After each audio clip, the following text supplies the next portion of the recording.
So as we continue on the quarter-mile walking tour, as they call it, you can see that the ground here is pretty sandy. This is what I call traditional North Carolina forest. The trees are not very big, and it is extremely dense. It's the middle of the summer, and this is when the mosquitoes and biting bugs, as we call them, are out and in full force. Another term we like to say around here, this is when the low bellies come out. If you don't know what a low belly is, it's another name for a snake. The other thing around this area that's pretty popular are wild hogs, and we're going to hope we don't see one of those today. So as you come up to your first placard here, it says Naval Stores. It says, many people know that North Carolina is nicknamed the Tar Heel State, but not everyone may know that the phrase likely originated from North Carolina's most important 19th century industry, naval stores. Naval stores included tar, pitch, rosin, and turpentine. All were produced from longleaf pine sap and most commonly used to make ships, beams, and rigging watertight. If you tour many of the battlefields in North Carolina, they talk about how important the pine tree was. British Royal Navy agents realized during the early 18th century that colonial North Carolina was a perfect place to harvest naval stores because of the many native longleaf pines. The tree's tremendous girth led to an abundance of sap, while their weight and straightness made them perfect for use as mastheads on the ships. After the Revolution, the industry continued to flourish. By 1840, the state produced 95% of all naval stores in the United States. Due to the unsavory nature of the industry, North Carolinians were diversely called tar boilers, and by the time of the Civil War, the tar heels.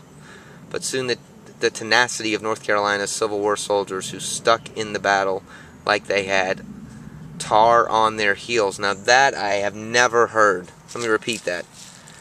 The tenacity of North Carolina's Civil War soldiers, who stuck in the battlefield like they had tar on their heels, converted the nickname from a teaser to a boast. That's really cool. And you probably can't see this because of the reflection here on the limb, but this is the tar heel. It says Roll of Honor. This quote is an excerpt from Major Joseph Engelhard. Said, "It was a tar heel fight. As you see, we got General Lee to thank God," which means something brilliant. That's really cool.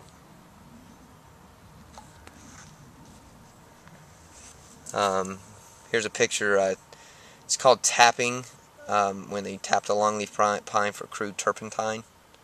Basically drain it out. And it says 1885 engraving of the Ballyhoo's pictorial drawing room, illustrated 19th century national depiction of North Carolina. An overseer shown watching enslaved workers tap pines from the naval store industry. The state seal from the period is located in the middle of the image, which is right there. So there you go. It's all about the old pine tree. There it is. So continuing our tour here, it says go right back to the visitor center and go left to the Union trenches. So we're going to go left to the Union trenches, and from this point you can see a very small wooden bridge through the trees, which you probably cannot see through the camera. It's about 50 yards up the trail now. About right there. And I was told this is where find some pretty cool stuff relating to the battle in the trenches. So I'm standing on the bridge, and this is the remainder of the trenches from the battle.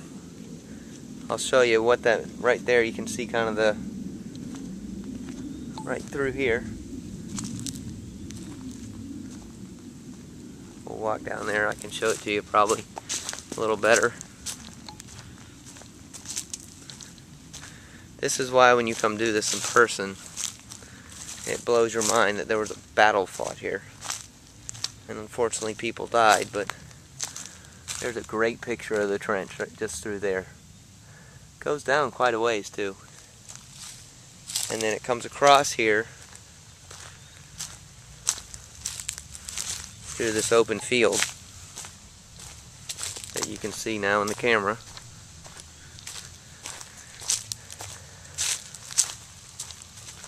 There's some enormous white oak trees right here. And basically what it says is Michigan Engineers Original Field Works. It says the depression that we just walked through are the remainder of trenches dug by the 1st Regiment Michigan Engineers and Mechanics. In addition to the field work such as trenches, the members of the regiment built bridges, warehouses, and blockhouses. Perhaps most importantly, they were experts at repair, construction, and even destruction of the roads and railroads. Mustered into United States service in October of 1861, they carried weapons to defend themselves, but were generally used as frontline troops. On March 19th, 1865, while on detached service from the 20th Corporation, General Alpheus Williams ordered the 1st Michigan Engineers to be placed here to help extend his defense line. This was an extraordinary assignment of the Michiganeers, who were unaccustomed to being deployed in such a manner. It was during that time that they dug these trenches.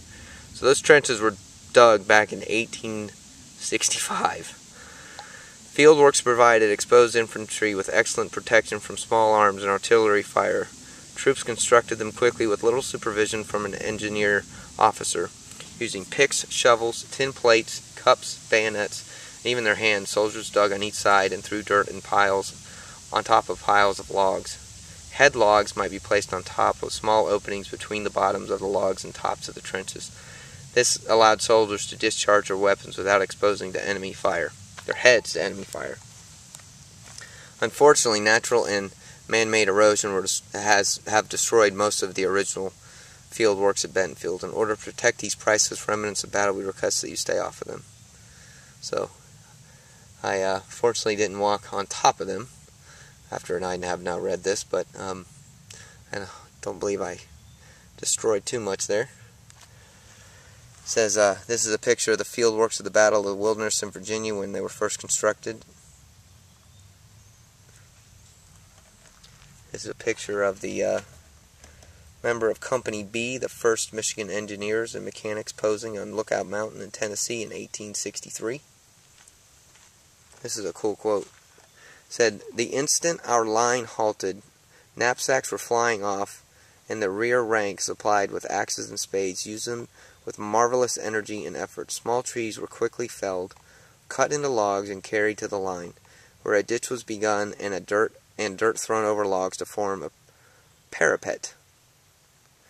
In 40 minutes from the halt, a line of earthworks had been built, from which it had been a costly effort to dispossess their defenders." That is from Infantry William McIntosh. Really cool. So there you have it, the trenches. So I'm standing just beyond where the trenches are, and through the woods you can see this little outhouse looking thing. It's locked, and there's no sign on it, but looks pretty cool. Looks pretty old too. Doesn't look like it's 1865, but something kind of neat. So a few people might want to know, what is the Benton Battlefield significant? Why? It's the scene of the last major Confederate offensive of the Civil War. So as we stand behind the cannon here, it says, "The Battle of Bentonville, which took place during 3 days of March 19th through March 21st, 1865, was the last full-scale action of the Civil War in which the Confederate Army was able to mount an offense.